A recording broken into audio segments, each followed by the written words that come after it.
democracy, what a runaway, my ayo. What a runaway, my democracy be democracy be this oh. People they die like flies. Democracy be democracy. No. We just call him Tigo. No. When we take Free Africa 29. Free Africa 29. Free Griffith 17. Free Griffith 17. Free Griffith 17. Free Griffith 17. Free Africa 29. Free Africa 29. Free Africa 29. The anxiety that goes with it. I'm not here to appeal to the government. Don't get me wrong. The government has failed. The Nigerian government has failed the Nigerian people. It is up to the Nigerian people to decide how long they want to continue to tolerate this failure. It is up to you. And it doesn't matter. Don't be afraid of security agents. They themselves have failed. Soldiers are getting kidnapped. Colonels, they go and pay ransom. A DSS guy was kidnapped. They paid ransom and they killed him after that. Nothing happened. But the only thing the DSS can tell you is that if you are speaking out at this time, they will come after you. But they cannot come after kidnappers. They can't come after bandits. They can't come after the terrorists, including those who are in government. They can't go after them, but they are very happy to go after you if you speak your mind. Nigeria is the only country in the world where people are beaten up and roughened up and they are not allowed to cry. They are not allowed to express sadness. I was told by the parents when they arrived here that they were told not to protest, that they should not even speak to the press because somebody is doing something about their plight. Nobody is doing anything about your plight. They are not interested. The federal government does not care about you. The Kaduna State governor does not care about you. I heard him saying that he will never negotiate with terrorists. I said, who asked you to negotiate with terrorists? Same Nasiru who was blaming Jonathan for not negotiating with Boko Haram people when they kidnapped Chibok girls, suddenly has realized that they can't negotiate with terrorists. The reason they don't negotiate with terrorists is because the government itself is a terroristic government. Yes. That is why. Otherwise, they know how to negotiate with terrorists. In fact, the most prolific negotiator with terrorists lives in Kaduna. What is his name? Gumi. So they would have just gone to Gumi's house. Please help us talk to your brothers.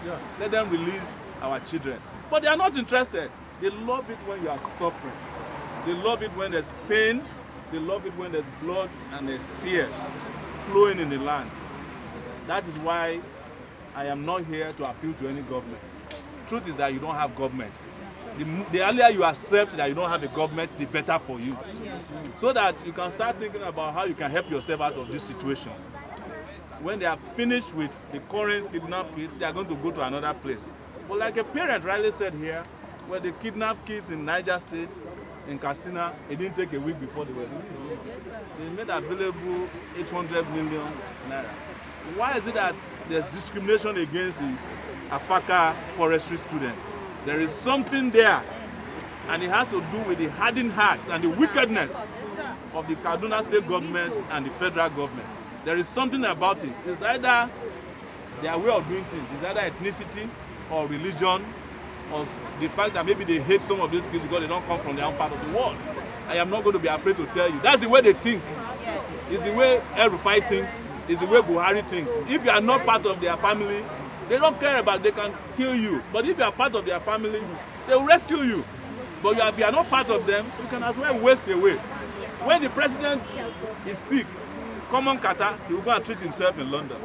The cost of treating the president, the cost of parking the presidential jet in London per night is 5,000 euros. It's enough to pay this thing. He doesn't know how to negotiate with terrorists.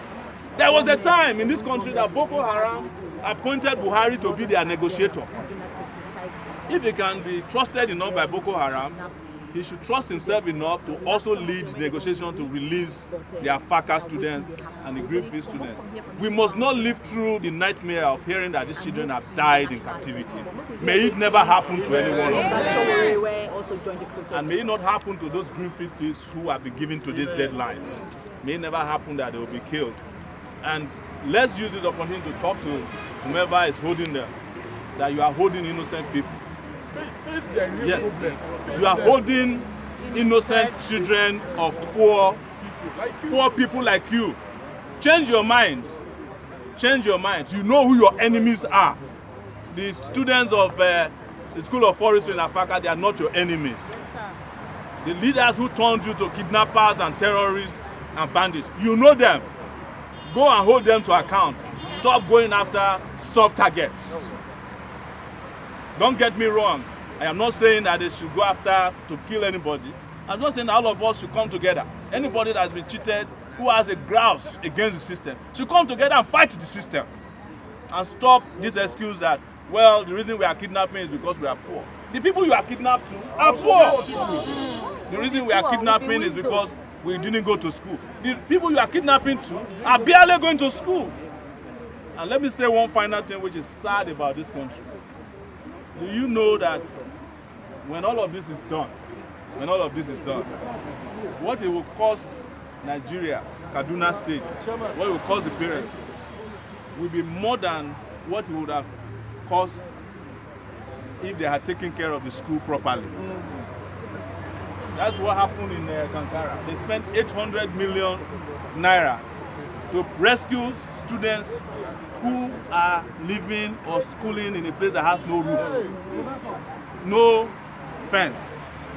But when it comes to their own part of the world, they solve the problem by investing in their own security. I thought Buhari once said, El Rufai once said that his children were going to public schools in Kaduna. Yes. Are they still going there? No! It was just fine. So, please, we will continue to give you the best possible support we can. We just don't want to lie to you that you have a government. You don't have a government, and the earlier you recognize that, the better. But we will make sure that we keep shouting, no matter what they do to us, until your children are freed from captivity. Thank you so much. God bless you. My kid brother, who is among the person who was kidnapped, actually came to tell us that they had an excursion the next day. He told us that he told them to contribute money for transportation and stuff like that. So we gave him the little we had and told him that he can go. I actually begged him not to go, but he told me that it was a very, very big credit load course and then he needed to go, and then he left. That's Wednesday evening. On Thursday, when he came back from the excursion, I called him.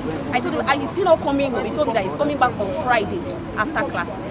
Only for Friday early morning, I received a call that by around 4:30, that the kidnappers came around 11:30 or so and took him, and his hostel was one of the hostels that were first attacked.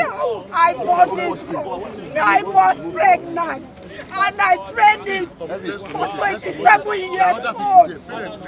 Just like that, they walk up for bush on me 5 hours. Why? Make the whole government help us. Make una help us. It's 55 days today, get it to 2 months on Thursday.